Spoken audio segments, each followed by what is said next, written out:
It is a land forged on the wild frontier between the old and new world, built upon a destiny of freedom and self-determination.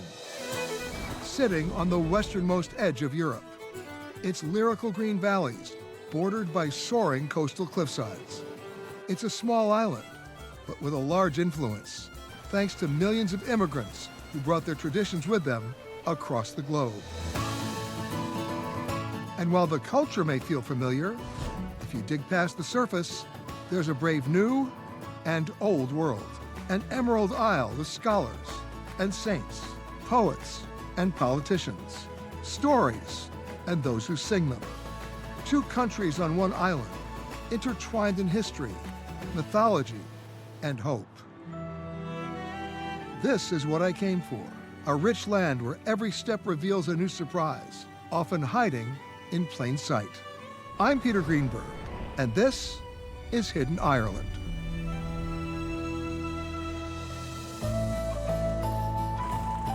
There's an enduring beauty of Ireland's stories. They are both true and then full of colorful myths. And those stories don't just power the present, they give life to the past. This country was settled relatively recently compared to other parts of Europe, just 10,000 years ago. Over the ensuing millennia, the arrival of different societies would shape its identity. Celtic tribes, Catholic missionaries, Viking settlers, and finally, the Norman invasion, bringing Ireland under the rule of Great Britain. This led to hundreds of years of unrest and outright rebellion, compounded by the Great Irish Potato Famine in the mid-1800s. In 1919, the violence against English rule exploded into a full-on Irish War of Independence, leading to the creation of two separate countries, the independent Republic of Ireland and Northern Ireland. But now, with the battles ended, Ireland enjoys a peaceful present, marked by a growing population determined to secure a brighter future. And my journey, as with many travelers, begins in Dublin, the capital of the Republic of Ireland. In Dublin's fair city, where the girls are so pretty, I first set my eyes on sweet Molly Malone. As the old song goes, Dublin is a delightfully fair city and eminently walkable. It's also eminently drinkable. You won't go thirsty here. There are over 1,000 pubs scattered throughout the city, so you're never far from a place to bend your elbow and meet a new friend. In Dublin, the old and new coincide. Tech companies that flooded into the city in the 21st century, sitting not far from the libraries that preserve the works of legendary authors and poets, earning Dublin the title of UNESCO's City of Literature.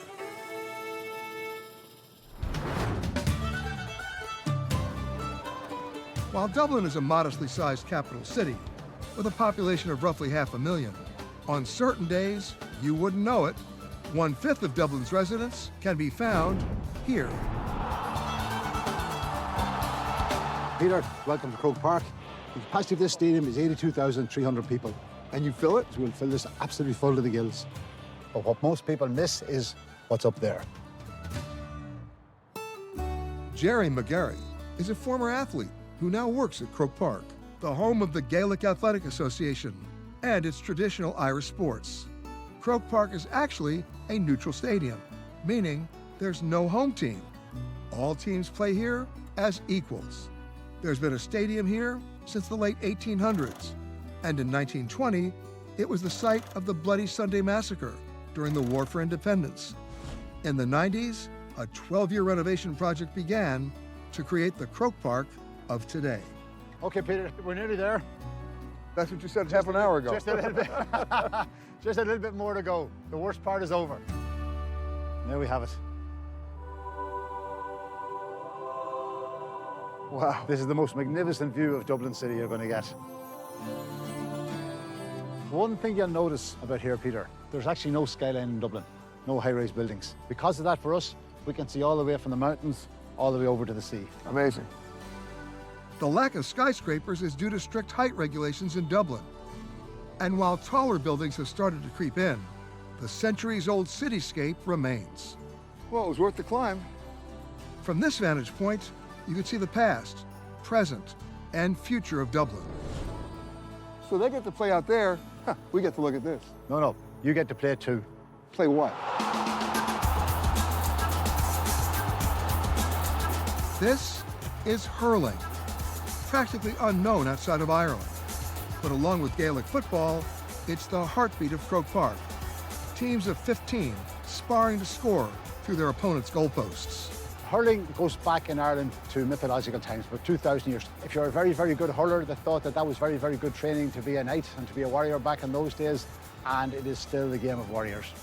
And a game of volunteers. That's right, no one gets paid. Everyone is playing just for the pride of their communities.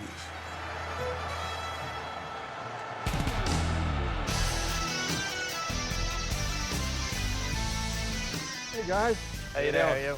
Today I'm getting a crash course in hurling from Dublin players Dara and Connor. And we're starting with the basics. So, this is called? It's called a hurl. We call it a hurl. It's a hurl. A hurl, yeah. All right, let me guess. This is not a ball? No, they call that a slitter. A slitter? Yeah, it's Irish. Irish. Yeah. Okay, so I got to hit the slitter with the hurl. That's the idea, yeah, that's the Starting to idea. get it now. All right, shall we try this? Perfect. All right, you go out there. All right. Okay. That was weak. Hold on, I want to try it. Do you want to give it a go? All right. You're not going for a home run, right? Of course I'm going for a home run. Maybe if you shorten the grip a little bit, you might have a bit more control. Okay, but then hold with two hands? Hold with two hands like that, yeah. I'll try it again. Go for it again, go for it again. Oh, that was pathetic. If at first you don't succeed, bat again. Oh. I got noise. All right, this one's going over your head. All right, that was great. It's pretty good, it's pretty good. In real game, you have about 15 players trying to kill you for that ball. For this. Yeah, you're free to do whatever you want in the game. It's a war. Yeah, you're on your own.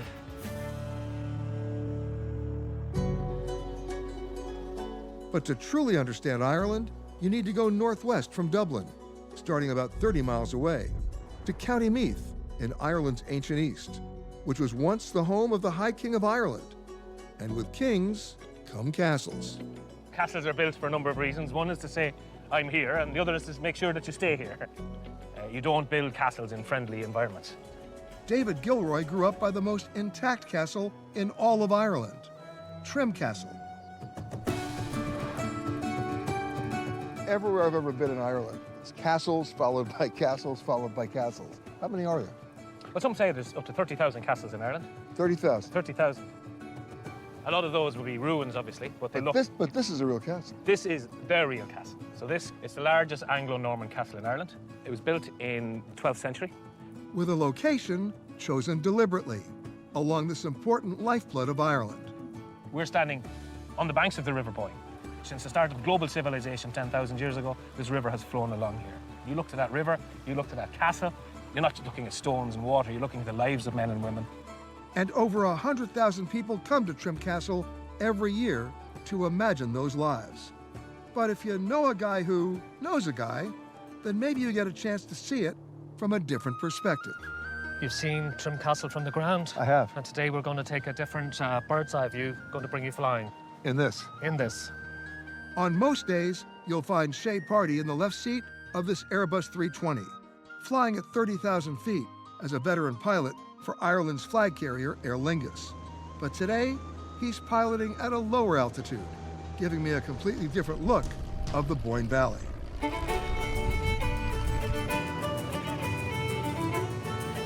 it is. See, just coming up as you see Trim Castle. Yeah. And as you can see here, it holds a very prominent, doesn't it, position. I mean, it's hard to imagine we're flying over something that was started in the 12th century. I mean, think of the architecture, the design, the construction. The physical construction. They were cutting edge. It's a whole different perspective from the air, not just in terms of the view, but in terms of the real history. You see the circular field with the sheep? Yeah. So that is the Hill of Ward. That's where Halloween started. Right so there. The Druids used to have a festival. It was called Samhain. On this hill, evidence shows that the Druids sent light to a large bonfire, and the Feast of Halloween was born. What happens there during Halloween now? Really, not much, because now, as you can see, it's active farmland. Yeah.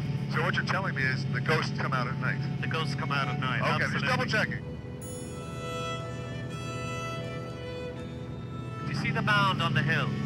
That is the famous Newgrange, UNESCO World Heritage Site. 1,000 years older than the pyramids. This monument, built in 3200 BC, was designed so that one day a year, on the winter solstice, the sun would shine perfectly through into a chamber. I mean, it's one thing to see it from the ground, it's another thing to get up here and then tell that story. Yes. And the one thing that comes into view from above, apart from Ireland's ancient east, and almost down into Ireland's hidden heartlands, in fact, it's the entire view, is that you're surrounded by green. Well, if you ever wondered how Ireland got the name the Emerald Isle, just look out the window. Look out the window, absolutely.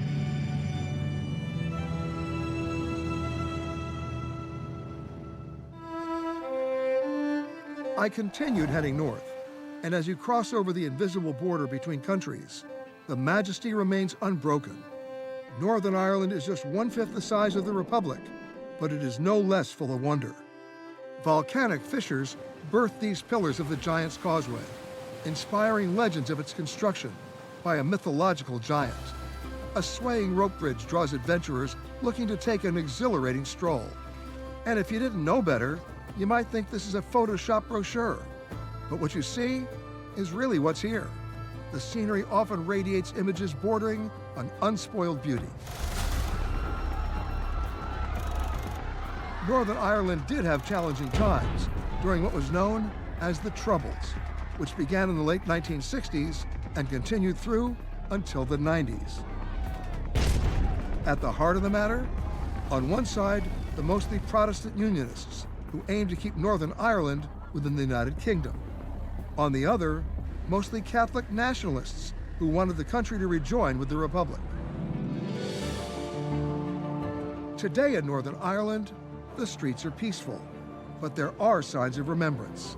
In the capital city of Belfast, these peace walls were built during the Troubles to separate the Catholic and Protestant communities. Now, they've become a canvas to honor a dark history, as well as a sign of hope for a fully reconciled future. Belfast has moved beyond the Troubles. It has a thriving city center, and the popular Titanic Museum highlights its history as a manufacturing town. And in addition, Belfast has earned the title of UNESCO City of Music because of a diverse performance scene that reckons with the city's turbulent past, but also offers a path forward.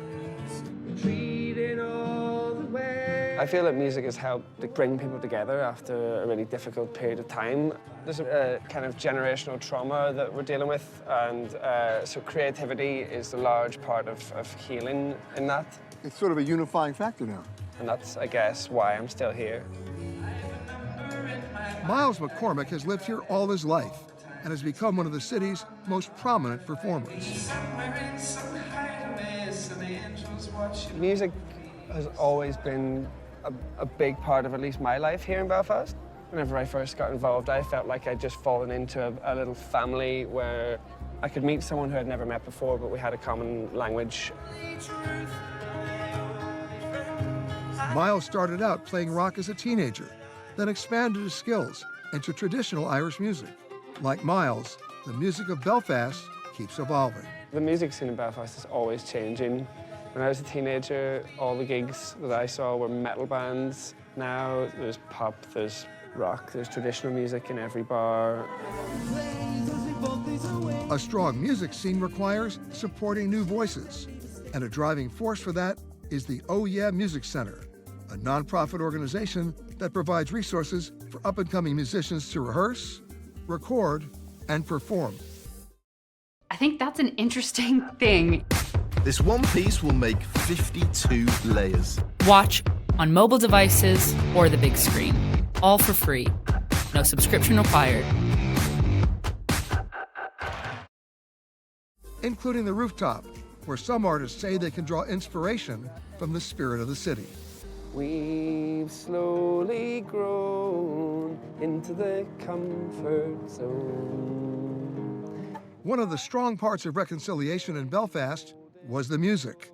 It brought people together. It gave people hope. And for musicians like Miles, it gave them a future, not to mention an inspiration for his music. Clusters of weeds creeping over the metronome. Wow. Lovely. Comfort zone. Yeah. This is a comfort zone. Yeah. Now I'm looking at an electric piano here. Yeah. What are we going to do? We're gonna do something. All right, give me a key. I would say G to keep it simple. Okay, you start. I know it's been a while since you got a lion. I see you looking down, I'm still crying. So take my tiny hands and hold them in your giant ones so I can feel part of this giant world. If you look into the history of Irish music, it actually defined each era, whether it was the famine, civil war, reconciliation, and ultimately, freedom. And I was lucky to play a small part in Belfast music. We could be flying, part of this tiny world.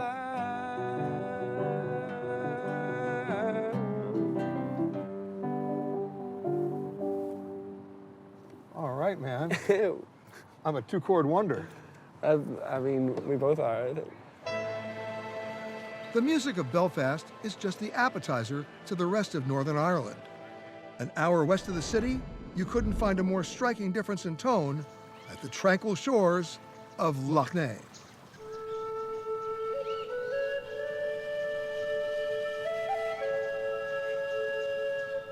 It's almost a shame that more people don't know about it. I mean, this is the largest lake in Ireland. This place is my whole being. My ancestry have all operated from this shoreline. 7 generations that I have traced back. Everyone owns a farm. Yeah, I do. Gary McErlean and his wife Anne-Marie uphold the family tradition of fishing on Lough Neagh. And for them, it goes far beyond being just a job. Something that's ingrained in fishermen in Lough Neagh. We need to be fishing. This is our lives. It's not a case of me simply doing this for a living. This is something that's in me. You couldn't drag it out of me. Archaeologists have found evidence of people fishing this lake as far back as 9,000 years. And now, it was my turn. Good day for fishing. Now, I've caught many fish in my life, but today, we're going after something else. This is drafting for eels in Lough Neagh. We're going for eel. Eel fishing, yep.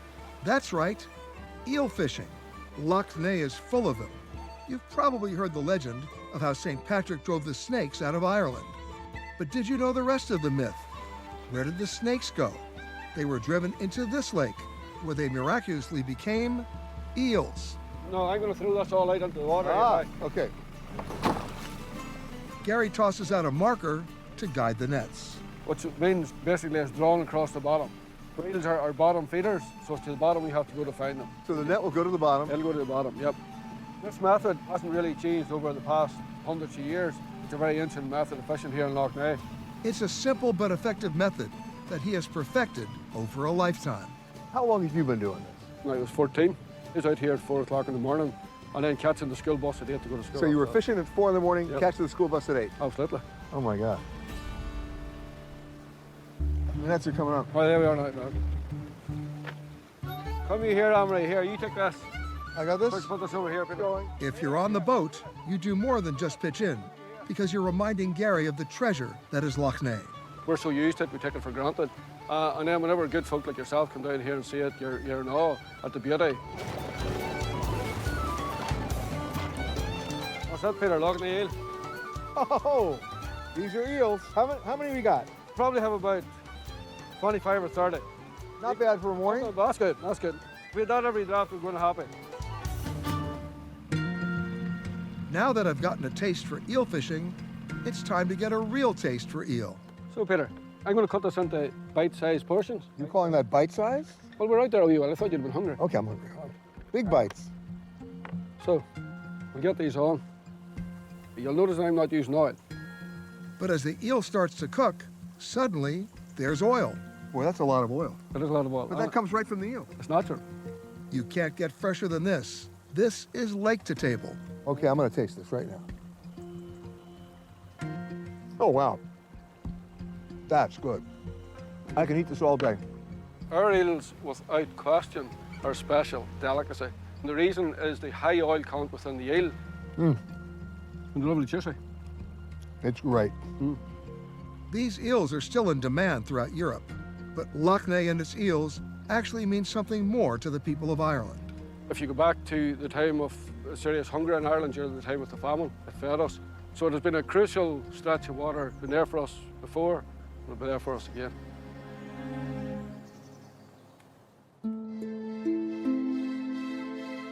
It was time to leave Loch Ness and head a short 20 miles west until the road narrowed and finally disappeared as I arrived here at this mystical setting. This is a very ancient landscape that we have here with the 7 circles. It's 5,000 years old. We don't know who lived here. The Bagmore stone circles were uncovered in the 1940s. While the answer to who built the circles may be lost to the past, there is evidence that this was a burial site. It's a mini Stonehenge, complete with stories of mythical proportions, as well as the Irish who still worship the gods. A site full of ritual and awe. The 7 circles. They're as important to us as the rhymes that we say and the songs that we sing. This is Dara Vallely, the leader of the Armagh Rhymers, a band of traveling folk performers from the nearby town of, you guessed it, Armagh.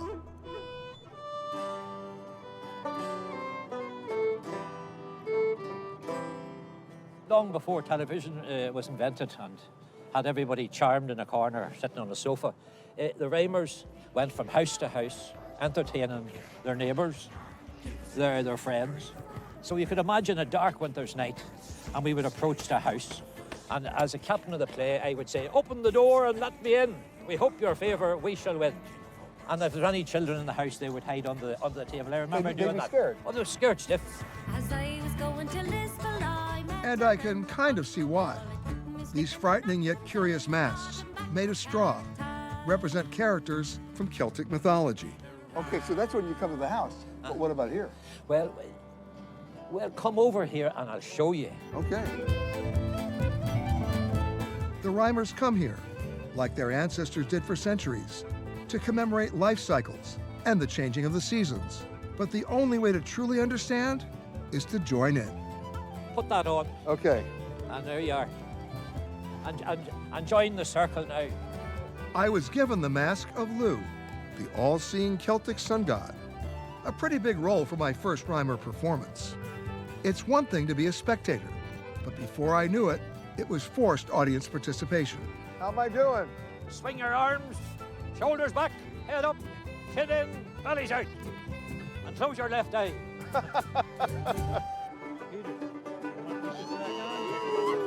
We have stories, we have music, we have dancing.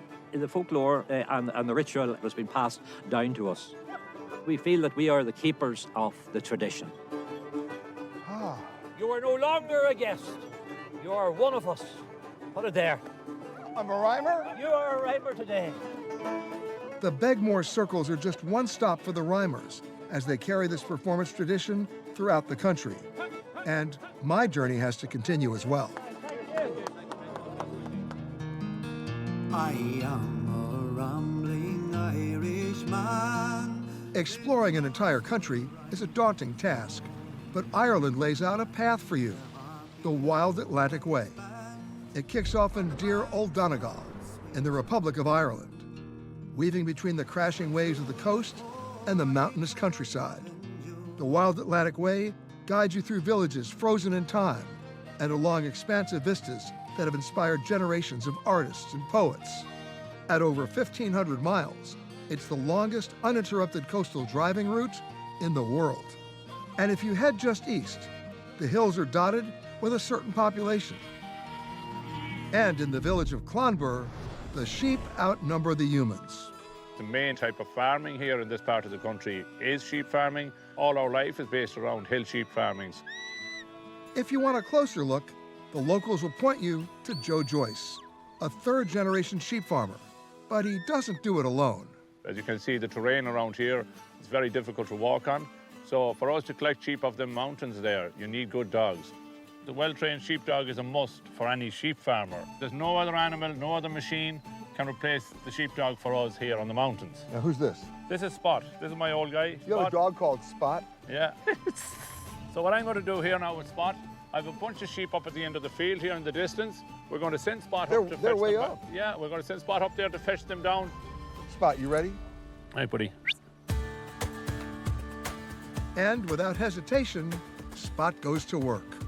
And you can see how steep the ground is. So the fact that the dog goes up there rather than me having to go is much better. You figured that out, huh? Oh, yeah, we figured that out.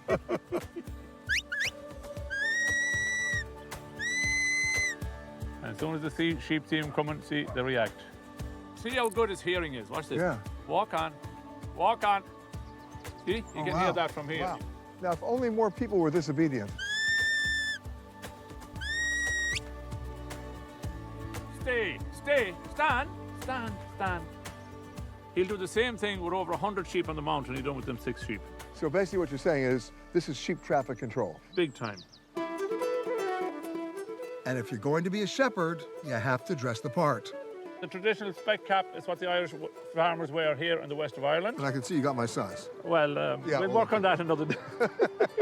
And now we're going to see if we can get Spot to go for you.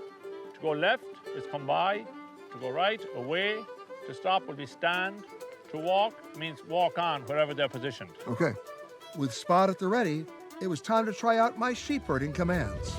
Away, away, away. See, he goes out to the right. Oh, yeah. Now, come by. Come by. Come by. Oh, wow. Okay, come by again. Come by, come by. So we drag them back. So say come by again now. Come by. Ooh, there you are. That was good. So now he's got to know your voice. It took him a few commands. Yeah, yeah. Oh, here they come again. They stand. Stand. Ooh, there they come. I had never herded sheep before, but it was a fun moment of delusion, thinking I could actually control the animals, when in fact, I had very little to do with it. It was all about the dog. Okay, I have another command. Yeah. Ready? Yeah. Lamb chops. Oh, the dinner. It works. I'm also very proud that I'm still here working on the land, because our forefathers have fought and died to get possession of their own land in this country. So I'm just proud that I'm still here as a sheep farmer, and that's where I want to stay. Hello, goodbye.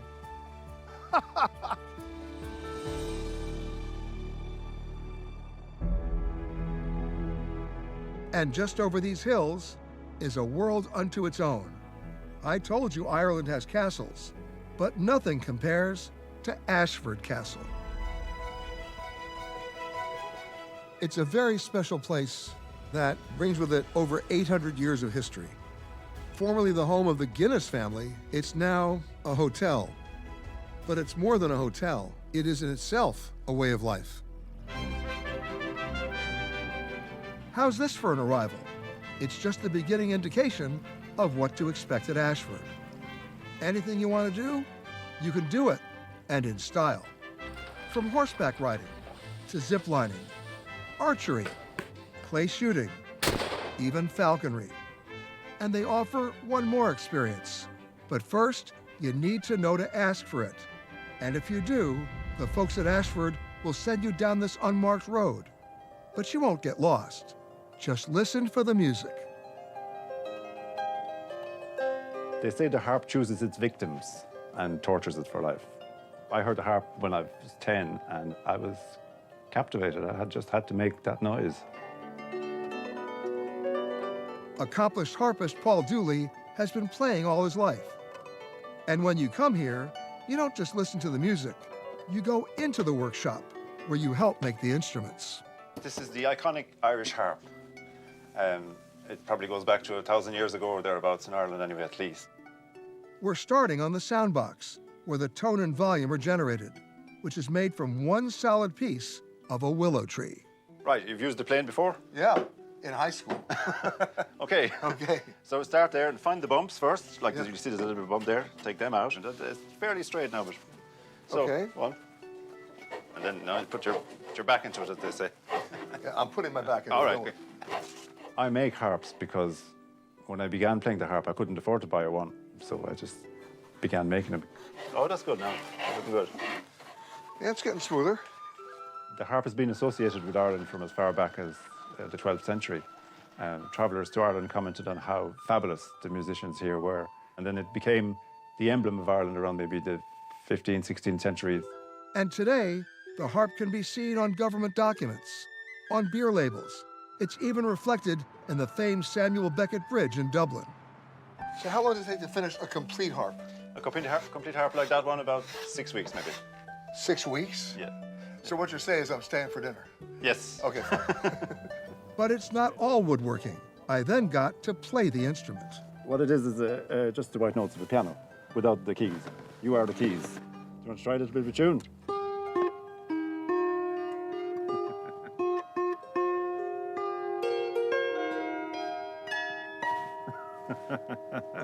That was fantastic for a first try, but it's all wrong.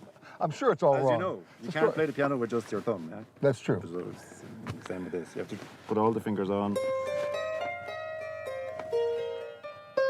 It is a music that, if you let it, it transports you, not to a different destination, but to a different time, and allows you to immerse, to appreciate the hopes, the loss, and the dreams of a nation. A genius. Back on the road, 2 hours south, I made a must-see stop at the Cliffs of Moher in County Clare. In fact, some might say, for most tourists, it's unavoidable. The massive sheer walls run for 8 miles, plunging over 700 feet into the ocean below. This is the #1 tourist attraction in Ireland. And you can tell. And you can also count. On the morning I arrived, I spotted 50 large tour buses. For me, not the way to have a special moment in such a breathtaking, dramatic location.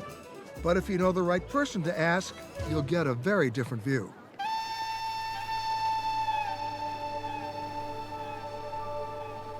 And they say around here, from the top, you see the water, you see the sea. But when you come out on a boat like this, you see the cliffs in their true glory. As a young man, Eugene Garahy made a living as a fisherman in these waters. But now he runs Cliffs of Moher cruises to share his ocean vantage point. People viewing the cliffs from this angle really get immersed in the beauty of the cliffs. It's a completely different perspective. Through the ages, the cliffs have inspired legends of mermaids, Celtic deities, and a lost sunken city. And people have been coming here for more than 200 years. Peter, this is a mystical place. Right back to 1835, when Cornelius O'Brien recognized the beauty of the place and built this castle as a tourist attraction. So before the tour buses, there were tourists? No, well, you had tour buses, but you don't see tour buses at the bottom like this. No. But the cliffs have a more vital role. The most important aspect of this area is that it's the UNESCO Geopark. That is the protection of the wildlife and the birds in this area. It's the biggest bird sanctuary on the mainland of Ireland. We have 40,000 nesting birds, and you can really only see them from the water. So we're in the right place. We're in the right place, Peter. Right under the castle, we have Untold. It's a major sea stack and a bird colony. The erosion has cut away the stone between the sea stack and the cliffs. And it's a sanctuary for 5 or 6 different species of birds. And you'll see the birds have a different hierarchy. So at the top, it's the cleanest place to live. So if you're unlucky enough to be at the bottom, you get all the shit on top of your head.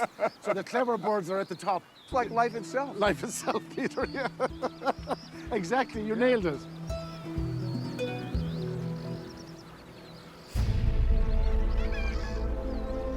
You can see the geologic history with your own eyes. Layers of sandstone, siltstone, and shale, deposited more than 320 million years ago. And as I learned, the magnitude of these cliffs can resonate deep within a person's emotions, both in highs and lows. It has a deep contradiction for different people in life. It's a really, really romantic place to visit, like we're doing this morning, but it also has tragedy. But sadly, there's a lot of people that decide to end their lives at the Cliffs of Moher. Really? And as well as to match that, people get married every year at the top of the Cliffs of Moher, and they have all those romantic photographs. Also, people like to shake their ashes here at the bottom of the Cliffs of Moher. So what you're talking about here is the entire cycle of life. The entire cycle of life, yeah. And I might sound a bit emotional, but it does that to you.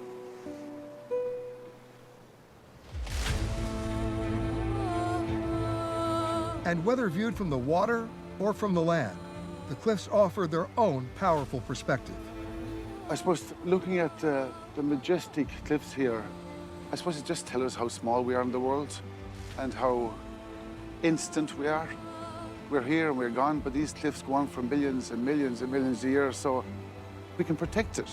For the future generations, I think we leave them a nice legacy and not do too much damage along the way. I hear you.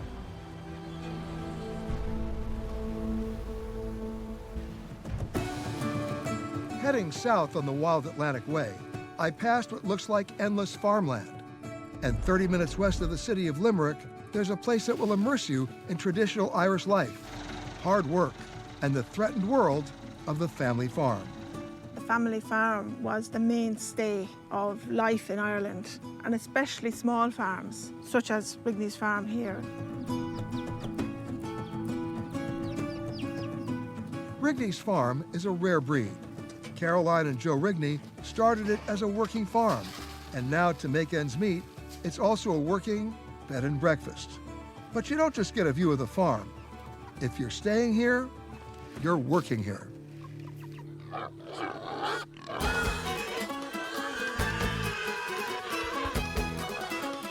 You hear that noise? Yeah. They're really hungry. They want their dinner. Feeding them is allowing the guests to see the pigs in a very near to natural environment. They didn't waste any time. Who's hungry? Who's hungry? I got most of it. They got quiet real fast. Didn't they just?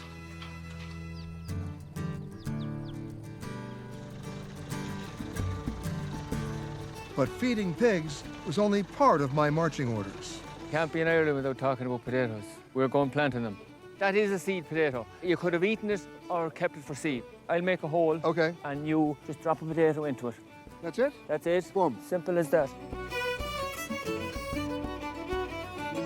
And in about 3 months, you can be eating beautiful Irish potatoes.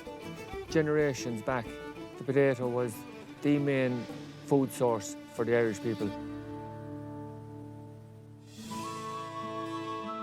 Potatoes were so central to the Irish diet that the famines of the mid-1800s resulted in 1 million deaths and another 1 million people fleeing the country. It puts into harsh perspective how fragile and how vital farming is.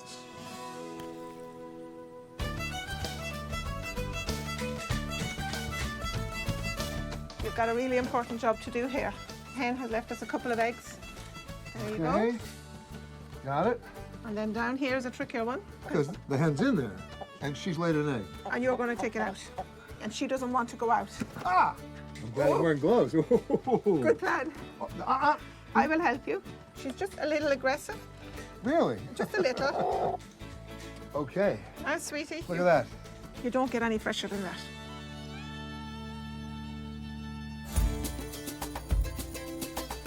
The final task is not something that most people think of as farm work. This wall has been here for about 150 years. In the condition it's in now, it's repair time to bring it back to as it was. These simple stone walls have been the traditional way to mark the borders of farms in Ireland for hundreds of years. But someone's got to build them, and it's all got to be done by hand. That one there, that piece looking out. You've got this figured out like a jigsaw puzzle. Yeah. Practically all the stones have a job. But many of the folks who come to Rigneys are almost compelled to help rebuild that wall. It probably would stem back to their own family history as well of where they came from. To see maybe some of them would have Irish roots, and it would go back as far as before the wall was built, and it all stems on from that, and they can see how it's done and partake in how it's done. I don't know about any Irish roots, but even helping with a few stones on that wall made me feel closer to Irish history.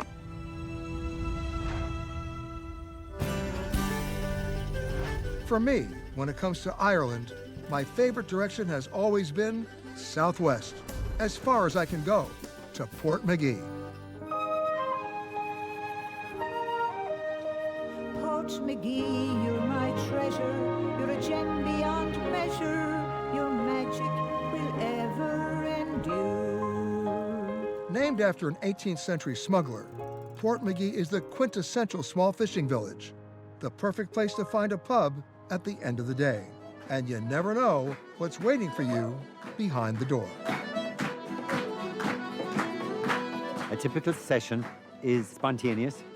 It's not organized. People just gather together and they sing together, they dance together, they play together, they socialize together in all ages from 5 years old up to 80 years old.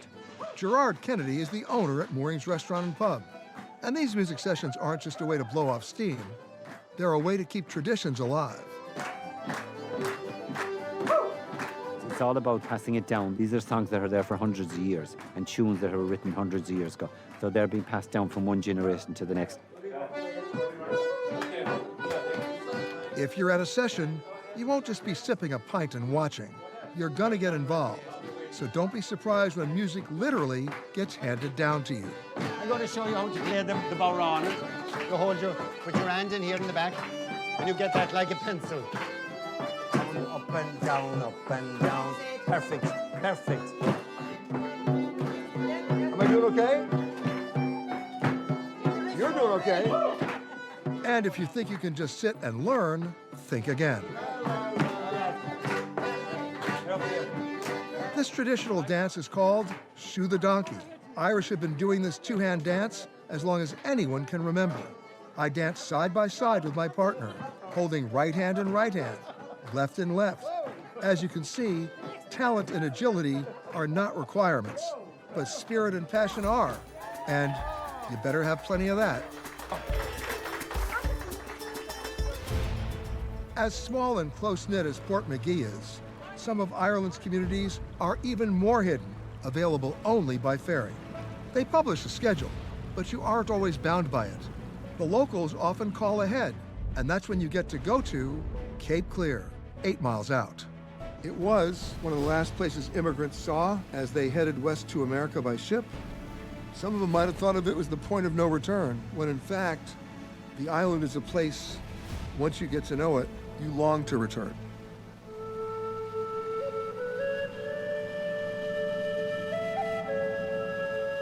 It's a place where everyone knows everybody else. And with 10 minutes of your arriving, everybody knows you. At the moment, we have 100 people living on the island. Only 100? Only 100. Unfortunately, we're still suffering from the last Great Depression, by which I mean the Depression of 1929. Wow. And up until that point in time, this was an extremely prosperous island, and that's when the fishing industry declined on this island. And so did the population. And so did the population. Seamus O'Driscoll is one of the few residents on Cape Clear, an island that feels like it comes from another time and place. It's only 3 square miles, and Gaelic is the primary language. There's only one small store, and everything comes in via boat. Even children take a boat to go to the mainland for school. On Cape Clear, you don't have the conveniences of the modern world at your fingertips. But in their place may be something much more meaningful. It's an incredible place to live. It has a great sense of community, and it just has a wonderful quality of life. Now, no police department? No, no need for a police department. Really? I can tell you that we've gone on holidays on many occasions, and we leave the doors open so the postman can put the post on the table. There's no fishing industry here anymore, But in the last couple of years, something strange has happened. Cape Clear is actually producing something. It's not agriculture, or high-tech, or even light manufacturing. They're actually making gin. People have tried various types of industries on the island, but we know from our history that the things that worked most and worked best on this island were things based on the natural resources. I knew the main ingredient would be a local plant, but I wasn't expecting it to be seaweed. And with so few people on the island, they're only too happy to ask for help. It wasn't meant to be kelp at all. The original plan was to use some of the plants from the island. We tried hundreds and hundreds of plants, and we were making very fine gin, but we weren't making an exceptional gin. And that's when we started looking at the seashore. And this is right in front of you all along? It was right in front of us the whole time. This is actually very nice seaweed, and that brings the sweetness, a hint of saltiness, and the freshness of the sea to the gin. It's very, very good quality today. So this is going to make excellent gin. I only work with high-quality kelp. Yeah, absolutely. Once the kelp is trimmed, it's taken inside to dry. So basically, we need to just spread it out in the racks like this, and in about 24 hours, this is going to be beautifully dried. Once dried, the kelp pieces are broken apart and bagged, added to the pot, and distillation can begin. Well, this is a kelp distillation, and we've been distilling since this morning. The whole process takes about a week to turn kelp into gin, and then it's ready for bottling. One more, here we go. Keep them coming, Peter. Keep them coming.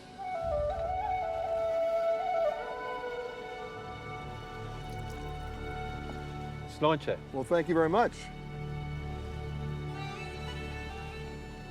That's smooth, isn't it? Quite.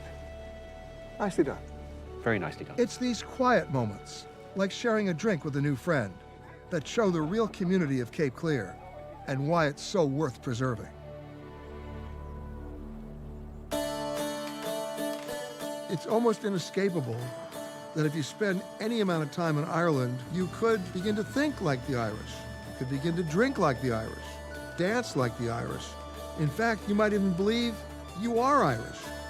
And there's a good chance 1 in every 10 Americans have Irish ancestry. So you know what's next. I had to check out my roots. I returned to Dublin to look for answers at EPIC, the Irish Emigration Museum, dedicated to telling the story of those who fled Ireland during the Great Famine. Like every museum, they have a gift shop, which you know I usually avoid.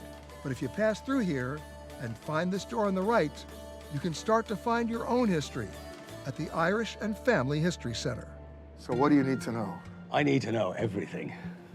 Dr. Patrick Roycroft is a genealogist, and he's accustomed to international travelers walking through his door. The Irish have spread all over the world, so people come here from South America, North America, Australia, Europe, everywhere, because they want to know their Irish ancestry. So, Peter Greenberg. Right. Now, who was your father? He was Sidney Greenberg. Patrick got as much as he could from me, but the rest was up to him to discover. How far back can you go? That depends. That totally depends on the records. So he sent me on my way, and Patrick got to work. You always start with the person themselves and work backwards. So I start with Peter. I get details on his parents and grandparents, and from then I see, okay, looking at the dates, who can I find on US censuses? From there, you can work to birth certificates, death certificates, marriage certificates, emigration, immigration, police records, you name it, we can find them. And after a few days of digging, Patrick asked me to meet him, only this time, not at his office. Welcome to the Jeannie Johnston, Peter. Wow. And this ship has a fascinating story to tell. The Jeannie Johnston, it represents the type of ship that 1 million people left Ireland from during the Great Famine. 1 million people had to emigrate or die because it is the only ship that didn't have any deaths on it while crossing the Atlantic from Ireland to America. And now it's moored safely beside the Emigration Museum. How appropriate a place to finally discover if I was indeed Irish. And in the captain's quarters, all will be revealed. Been doing a lot of research on your family tree. We have some very good news. You've got Yiddish and you have Russian and you have Ukrainian, and you have Latvian ancestors. Wow. The bad news is you have no Irish in you whatsoever, unfortunately. But on your mother's side was a guy called Elias Root Beadle, and he is the only member of your entire family who ever, apart from you, who's ever set foot in Ireland. He was a Presbyterian minister. He travelled very widely and internationally. So in 1878, he landed in Queenstown, which is modern-day Cove in County Cork. So he's the only person of your family who actually set foot in Ireland. But that's not the only Irish connection, because he also employed female servants from Ireland. Of course he did. And he was a very good boss to them. He was excellent. Patrick found a lot of family trivia, but alas, no Irish. That's it. Your green in your name is as close to Ireland as you get. I'll take it. Good man. But as I discovered, I didn't need Irish roots to actually start to feel Irish. And with my time here drawing to a close, I decided to go for one last walk, wandering the streets of Dublin, maybe like a James Joyce character. But no deep thinking here. Instead, a reflection of what a remarkable journey I'd had. Almost overwhelmed with culture and history, I learned where ancient rituals were born. So what you're telling me is the ghosts come out at night? And where they are still practiced today. I tasted Ireland's natural abundance. I can eat this all day. And played a small part in rebuilding and preserving its history, and also helping a community to survive. From trying to master the national pastime, all right, to crafting its national symbol. Genius. I saw the country from a whole new perspective, and I explored an urban center where the percussion of old turmoil has been replaced with real music. And so, I took one last look on this well-traveled bridge above the river moving through the heart of Dublin, flowing from Ireland's past into its future, carrying the soul of the people, and a land on the precipice of a never-ending dream, calling out to be discovered once again. This is Hidden Ireland.